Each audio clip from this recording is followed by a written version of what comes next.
मैं सबसे पहले तो आपको बधाई देना चाहता हूँ कि आज हमारे जो 3 साल पूर्ण हुए हैं उसके उपलक्ष्य में आज आयोजन रखा था। और आप सब जानते हैं कि करीब 1.5 साल से कोरोना महामारी पूरे प्रदेश में ही नहीं पूरे देश में ज़बरदस्त थी।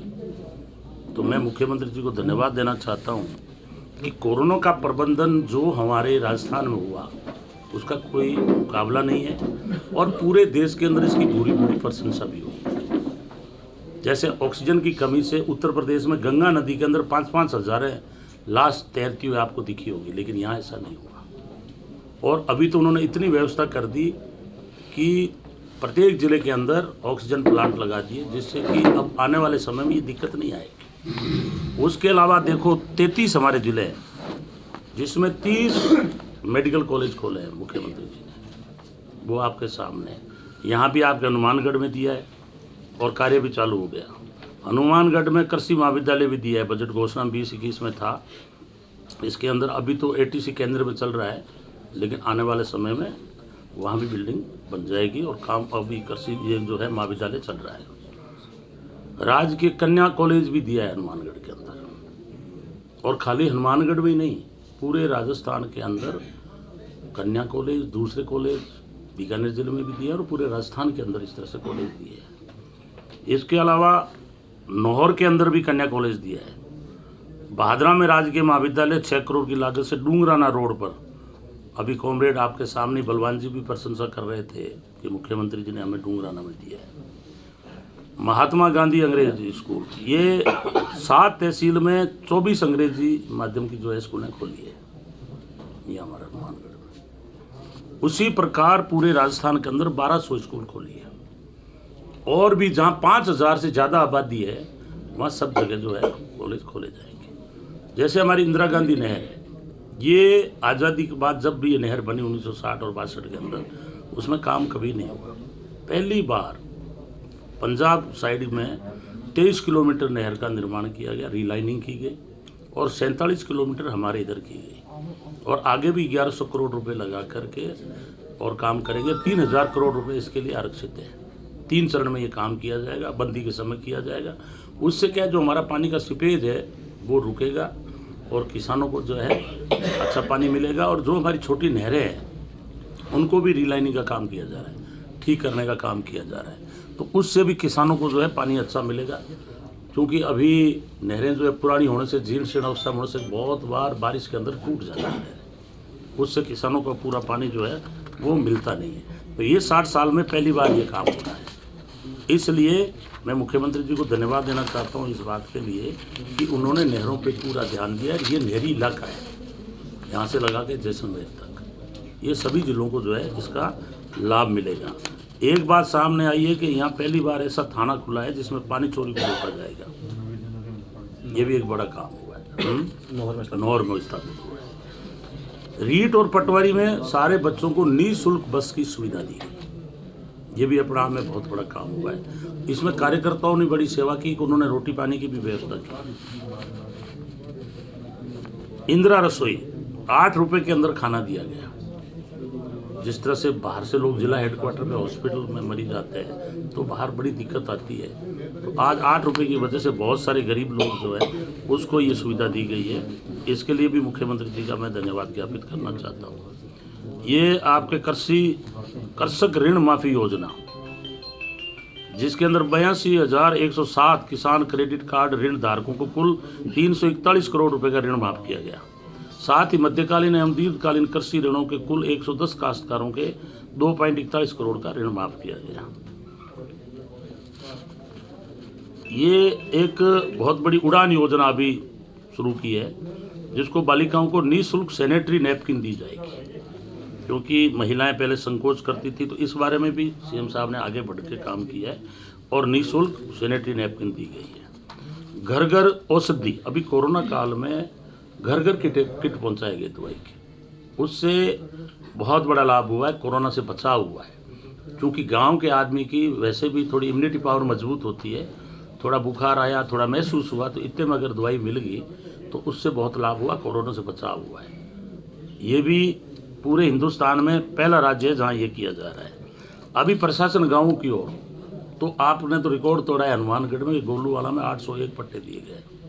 उसी प्रकार पूरे राजस्थान के अंदर बढ़ चढ़ के काम हुए हैं, और 20-30 सालों से जो पेंडिंग काम पड़े थे वो कार्य हुए हैं। जैसे आबादी भूमि का काटना, आपका खाता विभाजन होना, नामांतरण होना, कटान के रास्ते कटना, आपस में झगड़े पड़े थे वर्षों से, उनको उसका निपटारा किया गया है।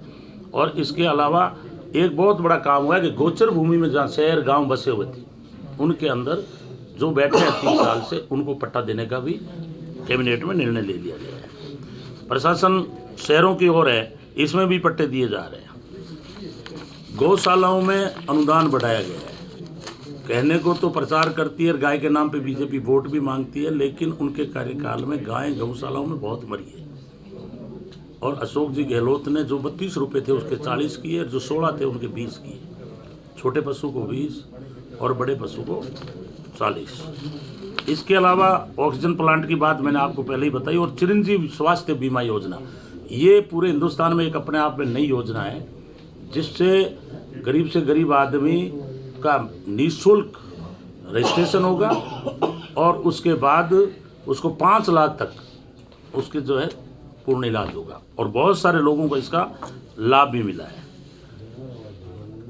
कोविड वैक्सीन आपके हनुमानगढ़ जिले में 95.37% फर्स्ट डोज लगी और सेकंड 77.72। तो कोरोना में मैंने पहले ही बताया कि इसके ऊपर तो अशोक गहलोत जी का मुकाबला ही नहीं है। मुख्यमंत्री जी ने जो व्यवस्था की है वो पूरे देश में ही नहीं है, और इससे हमारा बचाव भी हुआ है। जबकि ये कोरोना बीजेपी की केंद्रीय सरकार की गलत नीतियों के कारण से आया है।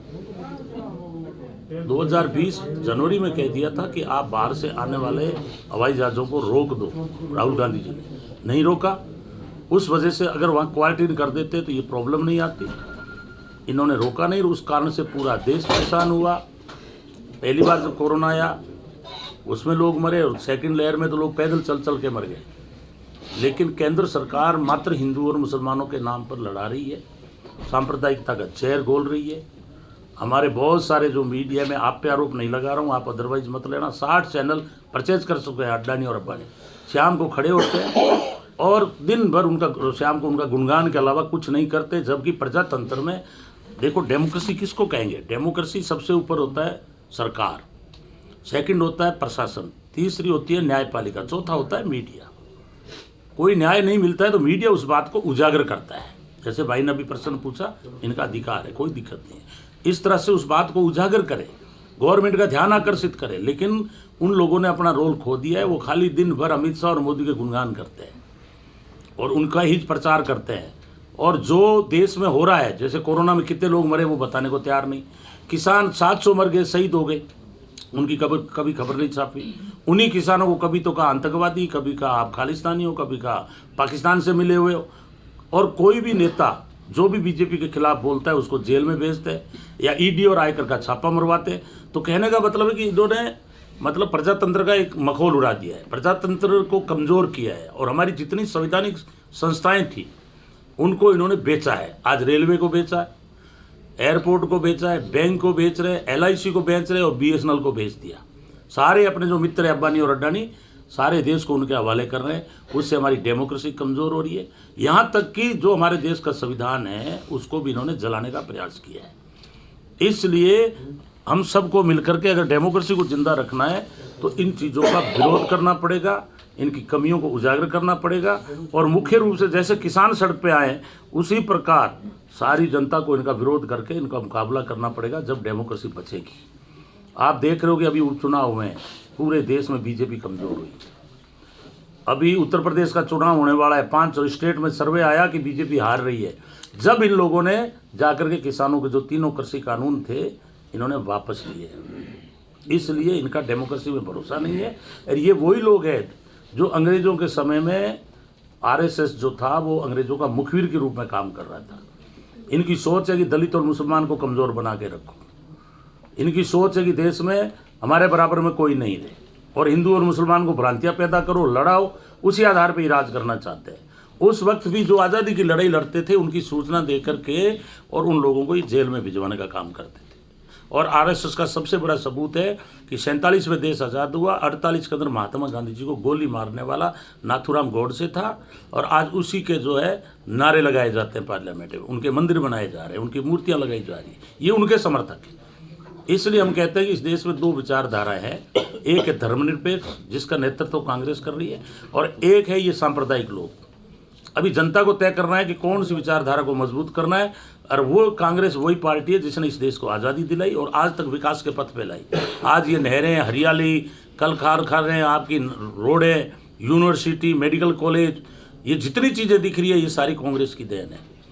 इसलिए 3 साल के अंदर अशोक जी गहलोत ने महात्मा गांधी जी के रास्ते पे चल करके और जो ये जितने काम किए ये सारे डेमोक्रेसी को मजबूत करने के लिए किए। और सरकार में जब आदमी आता है, कोई पार्टी आती है, तो उसका फर्ज बनता है कि वो जनता के हित के काम करें, आपस में भाईचारा रखें, क्योंकि पूरे विश्व में ये एक देश है जहाँ जातियों का देश है, बाकी कहीं जाति नहीं है।